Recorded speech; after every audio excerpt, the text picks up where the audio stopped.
Welcome in ASC starter. Dear student, मैं आपको इस वीडियो में क्लास 10th का मैथमेटिक्स का बेसिक का पेपर करवा रहा हूँ। ये 2023-24 का है और इसको करवाने का मकसद ये है कि आपकी प्रैक्टिस हो सके। ठीक है, जो आप पेपर देने जा रहे हैं उसमें आपको काफ़ी हेल्प मिल सके। हिंदी मीडियम इंग्लिश मीडियम आप दोनों देखें, पेपर का पैटर्न यही रहने वाला, सेम है। ठीक है, बस एक बात अलग है कि सिलेबस थोड़ा सा चेंज है, तो जो चैप्टर अलग अलग है ना, उस पर मैं लिख दूंगा कि सेकंड टर्म में करना है। ठीक है, तो फटाफट स्टार्ट करते हैं। क्वेश्चन नंबर जो है यहाँ पर हमें फर्स्ट दे रखा है, यहाँ पर लिखा हुआ है इंग्लिश मीडियम में और यहाँ पर आप हिंदी में देख सकते हैं। ठीक है, तो पहला क्वेश्चन है, एक अभाज्य संख्या के गुणनखंडों की कुल संख्या होती है। ये कह रहा है total number of factors of prime number is. देखो, ये कह रहा है अगर हम प्राइम नंबर का फैक्टर करते हैं तो उसमें कितने नंबर होते हैं। देखो, प्राइम नंबर आपको पता होना चाहिए कौन कौन से होते हैं। देखो, मैं आपको ना खाली ये नहीं एक्स्ट्रा भी समझाऊंगा ताकि आपकी पेपर की तैयारी हो सके। ठीक है, देखिए प्राइम नंबर कौन सा होता है, 2 होता है, 3 होता है, 5 होता है, 7 होता है, 11 होता है, 13 होता है, इस तरीके से चलता रहता है। तो यहाँ पर इसने बोला टोटल नंबर कितने होंगे फैक्टर प्राइम नंबर के। अब इनके टुकड़े कर लो। जो 2 है वो किसके टेबल में आता है, 1 के और 2 के। 3 किसके टेबल में आता है, 1 और 3 के। 5 किसके टेबल में आता है, 1 और 5 के। तो ये जो नंबर होता है ना, ये अपने टेबल में आता है और 1 के टेबल में आता है, इसलिए इसके फैक्टर कितने हो गए, 2 हो गए, इसलिए इसका आंसर क्या आ गया, सी आ गया। ठीक है, फिर ये कह रहा है if one of the zeros of quadratic polynomial is 3। ये कह रहा है अगर, हिंदी में देख लो, ये कह रहा है यदि द्विघाती बहुपद का एक शून्य 3 है तो एम निकालो। अगर ये शून्य का ना, तो हम इसको एक्स की जगह पुट कर सकते हैं, तो हमें एम पता लग जाएगा। ठीक है, देखो x square plus 5x minus m equal to में 0 लगा लेंगे। एक्स की वैल्यू कितनी दे रखी है, ये जो शून्य का है ना, ये एक्स की वैल्यू होता है। ठीक है, ये जो 0 है ना, ये एक्स की वैल्यू होगा। तो एक्स की जगह हम क्या लिख देंगे, 3 लिख देंगे। एक्स की जगह लिख देंगे 3 लिख देंगे। 5x की जगह 3 लिख देंगे। 3 की पावर 2 है, तो 3 को 3 से मल्टीप्लाई करेंगे, 5 को 3 से करेंगे, 3 3 जा 9, 5 3 जा 15 और 15 9 कितने हो गए, 24 माइनस का एम जाके क्या हो गया, प्लस का एम हो गया। तो इस तरीके से इसका जो आंसर है वो क्या आ गया, बी आ गया। ठीक है, ये आ गया बी। तो ये नेक्स्ट क्वेश्चन है, कह रहा है आपको डिस्टेंस पता लगानी है एक्स एक्सिस से। ये कह रहा है जो एक्स अक्ष से ये जो 5 कोमा माइनस 6 इसकी दूरी पता लगाओ। देखो, आपको याद रखना है जब एक्स अक्ष से दूरी होगा ना, तो वाई वाला आंसर होगा। आपको इसको सोल्व नहीं करना। अगर आप करना चाहे तो आप ग्राफ बना के कर सकते हैं। देखो बना लो, 1 2 इधर होता है, -1 -2 इधर होता है, -1 -2 इधर होता है। जैसे अब 5 को -6 तो कौन से क्वाड्रेंट में आएगा, फोर्थ में आएगा ना, तो खाली फोर्थ बना लो।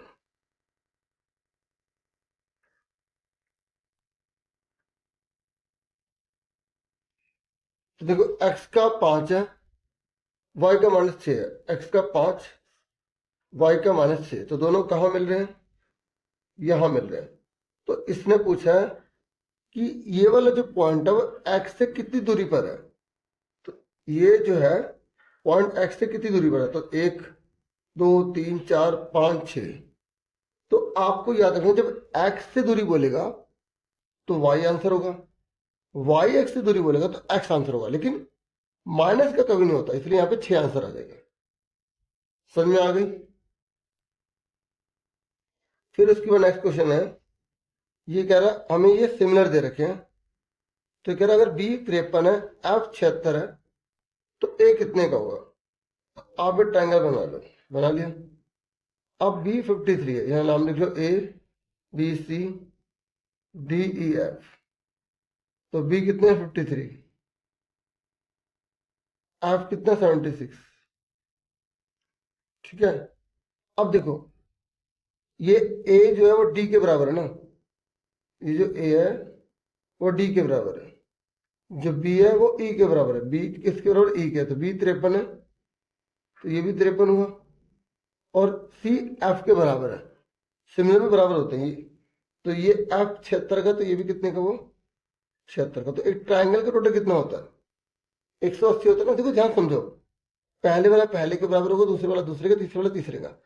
जानबूझ के एक इस वाले ट्राइंगल की वैल्यू दे दी, जानबूझ के एक इस वाले ट्राइंगल की वैल्यू दे दी। तो आपको क्या करना है, आप बना लो, नहीं तो सिंपल करो, इन दोनों को छोड़ के 180 में से घटा लो।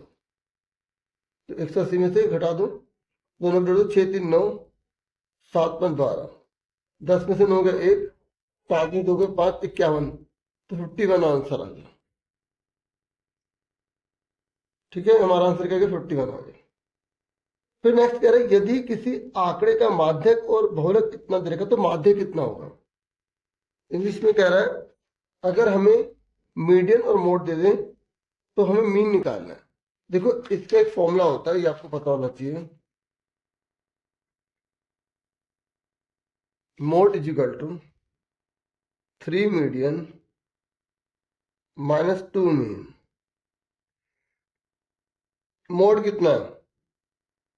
52.4, यहां पर लिख देंगे, हिंदी में लिख देता हूँ बहुलक बराबर। देखो ये फॉर्मूला होता है ये, और कभी कभी फॉर्मूला पूछ लेता है, नहीं तो इन तीनों में से कोई एक पूछेगा, वो आपको बतानी पड़ेगी।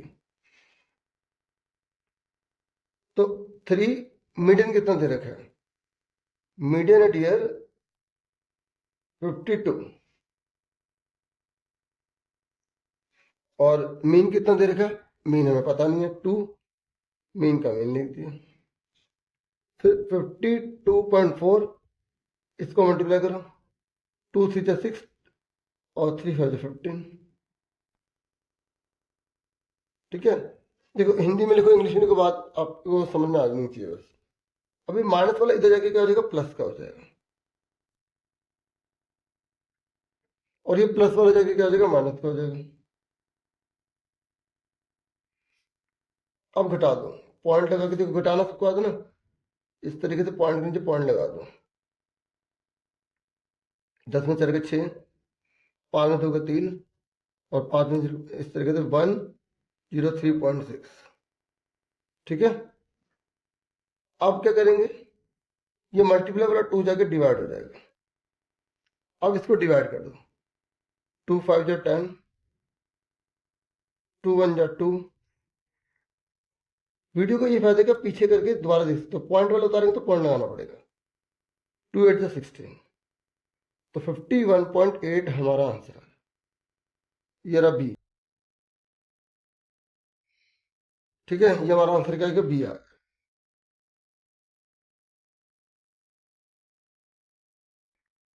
उसके बाद नेक्स्ट क्वेश्चन है,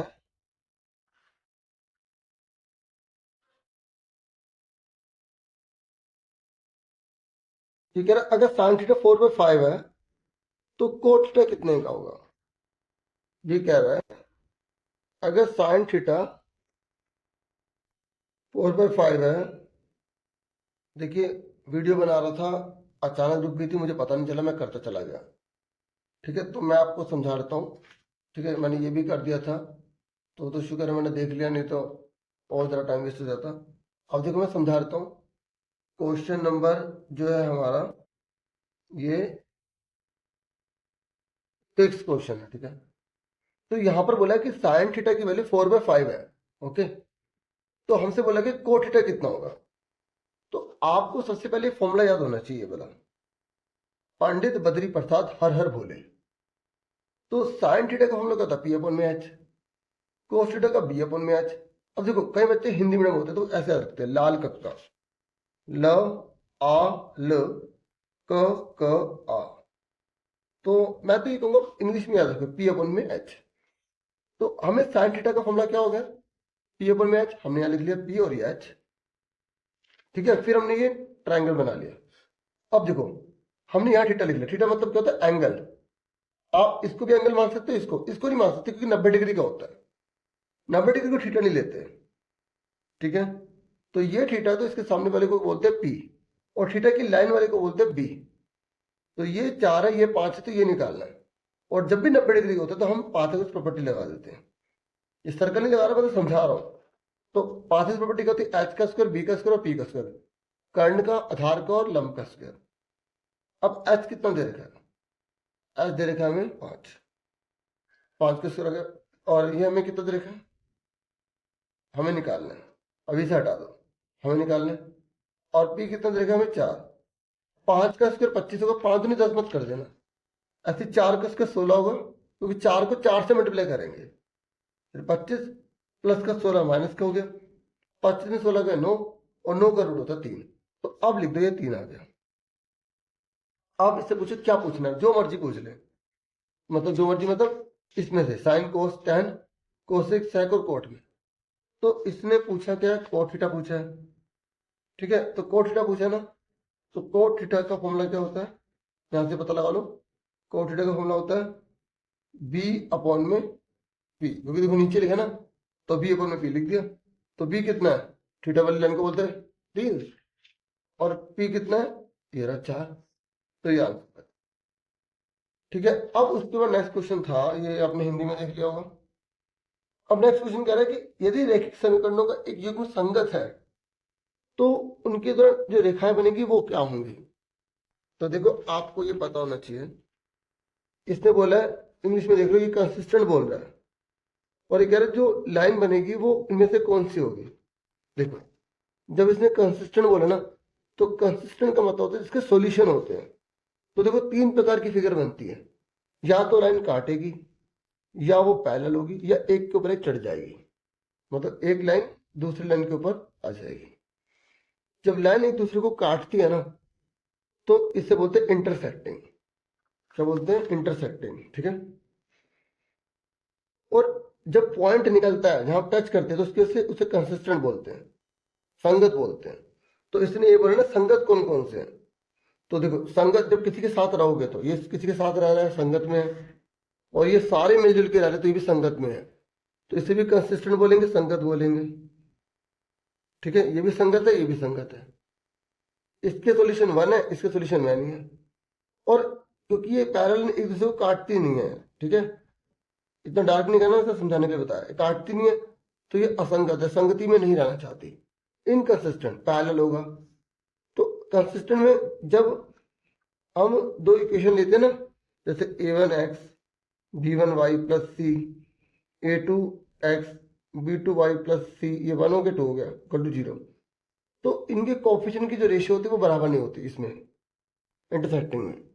पता है मेरा मेन मकसद क्या? खाली ये क्वेश्चन करवाना नहीं है ना, कोई और आ गया फिर आप आराम से कर लोगे। और पैरेलल में ये एक इक्वल होता है, एक इक्वल नहीं होता। और मैनी में ये क्या होता है? बिल्कुल इक्वल होते हैं, ठीक है। क्लियर हो गया? अब देखो यहाँ पर, तो ये कह रहे हैं अगर संगत है तो कौन सा होगा इसमें से। तो देखो संगत में कौन कौन सी पिक्चर बनती है? एक प्रतिच्छेदी की, इंटरसेक्टिंग की, और एक कंसिस्टेंट की। तो आंसर क्या आ गया इसका? डी आ गया। क्लियर हो गया? समझ में आ गया? अगर यहां पर ये होता है इनकंसिस्टेंट, तो ये होता है पैरेलल। क्या हो जाता है? पैरेलल, ठीक है। अब आ जाओ 8th क्वेश्चन पे। ये कह रहा है कि इसके प्राइम फैक्टर बताओ, इसके। तो और प्राइम फैक्टर के बाद जो 5 है उसके ऊपर कितनी पावर आएगी। तो हमें इसका क्या करना पड़ेगा? प्राइम फैक्टर करने पड़ेंगे। तो हमने लिख उतार लिया 1 3 1 2 5 उतार लिया। अब इसको करेंगे इसके प्राइम फैक्टर। तो 5 2 जा 10, 3 बजे 5 6 जा 30, 1 दिया, 5 2 जा 10, और 5 5 जा 25। फिर 5 5 जा 25, 1 दे दिया, 5 2 जा 10, 5 जा 25। फिर 5 से करेंगे, 5 1 जा 5, ये ना जाने की 0 हो जाएगी, 5 जा 25। फिर 5 2 जा 10, 5 1 जा 5, फिर 3 से 3 7 जा 21, 7 1 जा 7। अब 5 के ऊपर कितनी पावर आ रही है? 1 2 3 4। तो आंसर कितना आ गया? 4 आ जाएगा,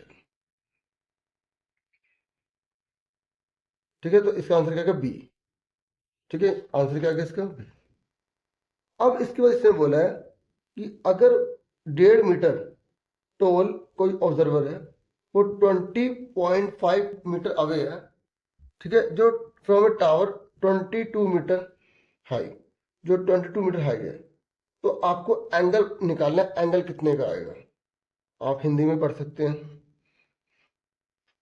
ठीक है। यहाँ पर दे रखा है कि 1.5 मीटर लंबा एक लड़का है, ठीक है, और 22 मीटर ऊंचे टावर से देख रहा है, और टावर और उस लड़के के बीच की दूरी 20.5 है। तो एंगल कितने का 45 का आ जाएगा। कैसे आ जाएगा आप ध्यान से समझो।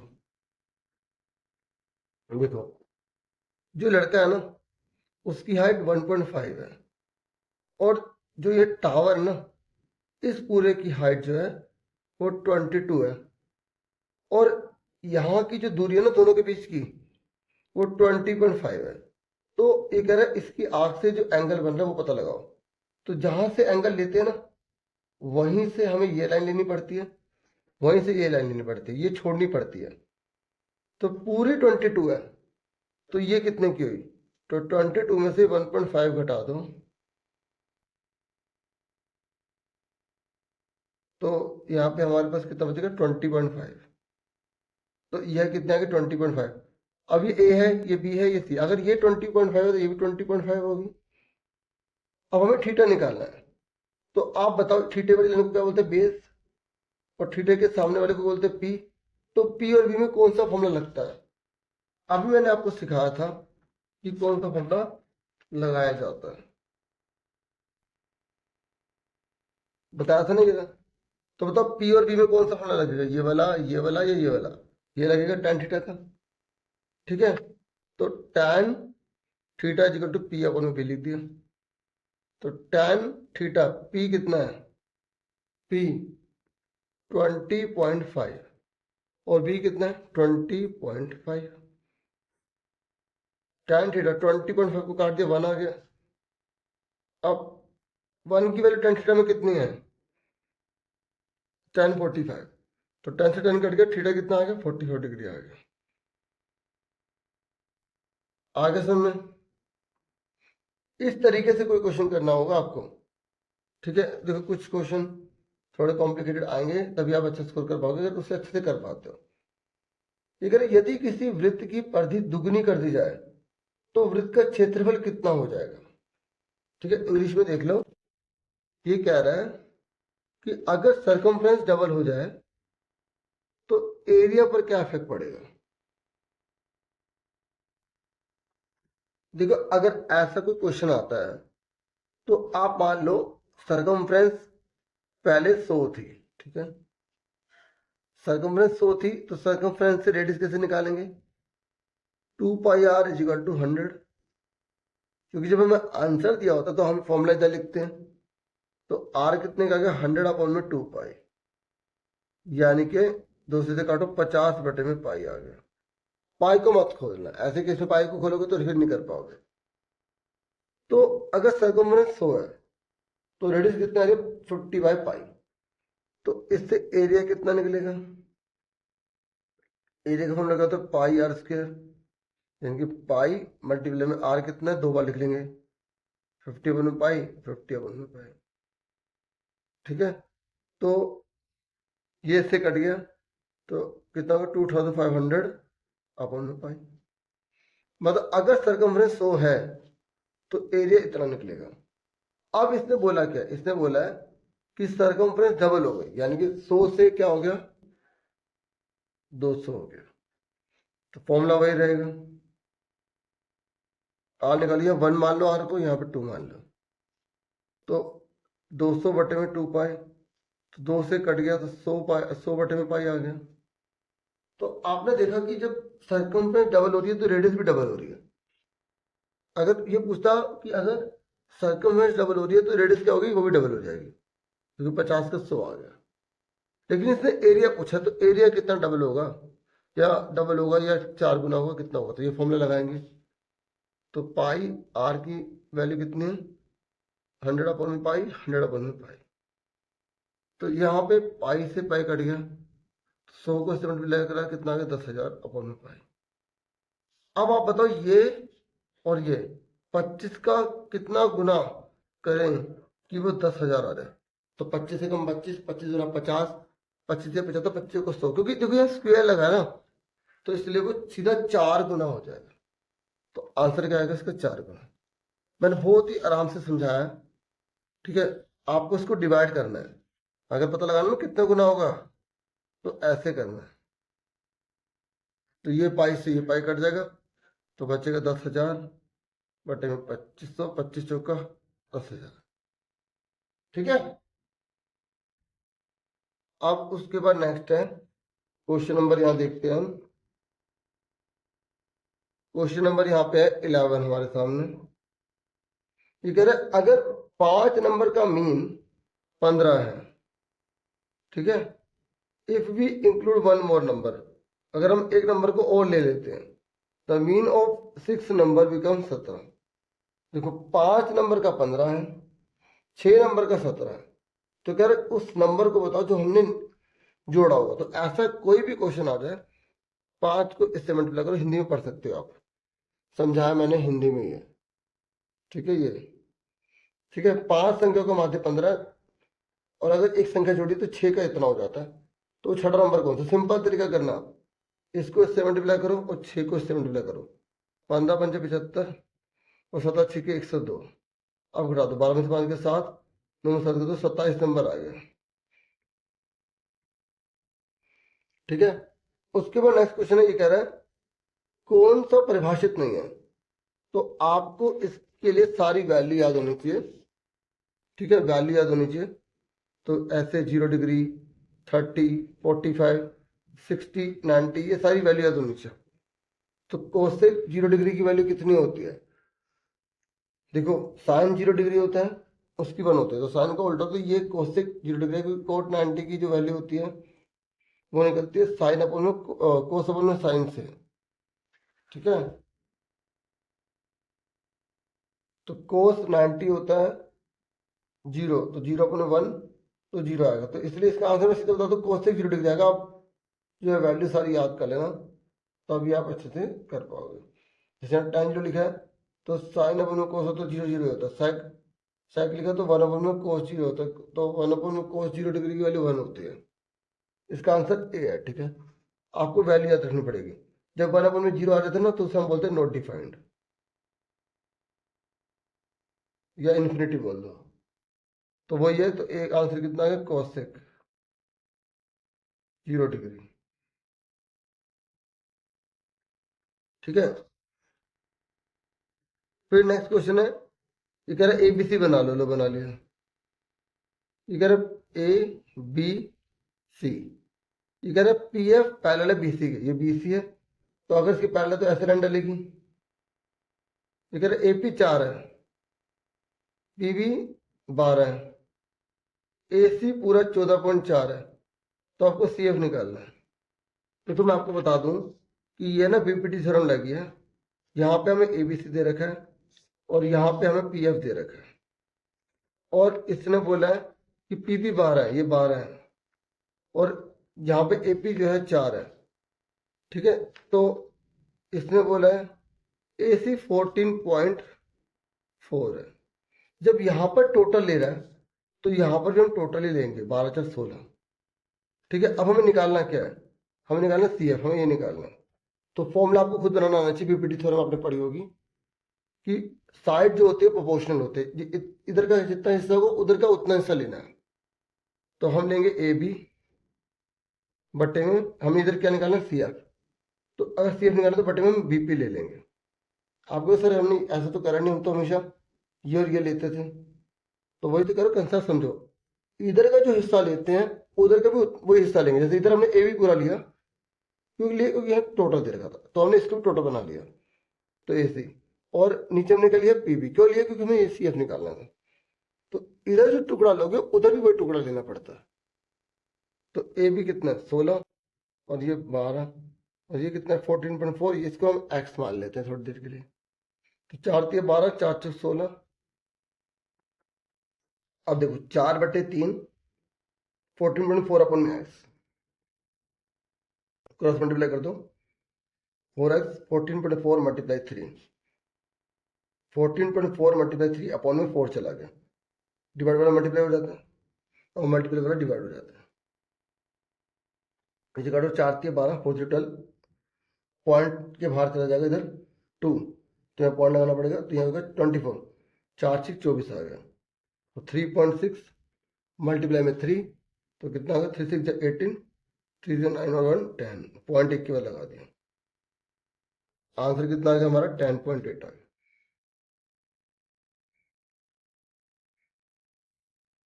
ठीक है, कितना आ गया हमारा आंसर 10.8 आ गया। अब उसके बाद नेक्स्ट क्वेश्चन है, ये कह रहा है ये हमें दे रखा है पॉलिनोमियल, तो कह रहा है इसका प्रोडक्ट क्या होगा। हमसे इसने बोला है कि इसका जो है ना शून्य का गुणनफल क्या होगा। तो शून्य का जो हमें गुणनफल निकालना होता है, तो हम फॉर्मूला लगाएंगे शून्य का गुणनफल निकालना। ठीक है, तो कैसे करेंगे देखो आप, फॉर्मूला लिख देंगे शून्यकों का गुणनफल, इंग्लिश में प्रोडक्ट ऑफ जीरोस। क्या फॉर्मूला होता है, माइनस बी अपॉन में A alpha into beta is equal to minus का बी अपॉन में ए। तो अल्फा कितना दे रखा है, हमें निकालना नहीं अल्फा बीटा, हमें तो इन दोनों का मल्टीप्लाई चाहिए, अल्फा बीटा चाहिए। तो आपको पता होना चाहिए कि जो एक्स स्क्वायर के साथ होता है उसे ए कहते हैं, और जो खाली एक्स के साथ होता है उसे बी कहते हैं, और जो अकेला होता है इसे सी कहते हैं। तो माइनस बी कितना है 7, ए कितना है 3, तो माइनस का 7/3 आंसर है। फिर नेक्स्ट क्वेश्चन ये कह रहे हैं the ratio of the product of two number to the LCM of a number is कितनी, then the LCM of the number is, तो एलसीएम पता लगाना आपको। ठीक है, आप ये देख सकते हो, ये क्वेश्चन है आपका। अगर दो संख्याओं के गुणनफल का उनके एलसीएम का अनुपात इतना है, देखो जो बोला वही करेंगे हम। क्या बोला उसने बोला product of two number, product of two number, ठीक है, अपॉन में एचसीएफ। ठीक है, वो कितना दे रखा 15/1। तो हिंदी में दो संख्याओं को देखो कितना घुमा के दिया है, दो संख्याओं का गुणनफल बटे में एचसीएफ, मतलब रेशियो को बटे में लिखते हैं ना, 15:1 है, यानी कि 15/1 है। तो कह रहा है एलसीएम कितना होगा। डियर आप खुद बताओ, जब हम दो संख्या के गुणनफल को एचसीएफ से डिवाइड करते हैं तो उसी को तो एलसीएम कहते हैं। तो एलसीएम तो 15 आ गया, एक को डिवाइड करेंगे तो कितना आ जाएगा आंसर इसका 15। अब ऐसा क्यों हुआ मैं बताता हूँ जिन बच्चों को ध्यान में नहीं आ रहा। देखो एक फॉर्मूला होता है एचसीएफ, एक होता है एलसीएम, इक्वल टू में होता है दो संख्याओं का गुणनफल।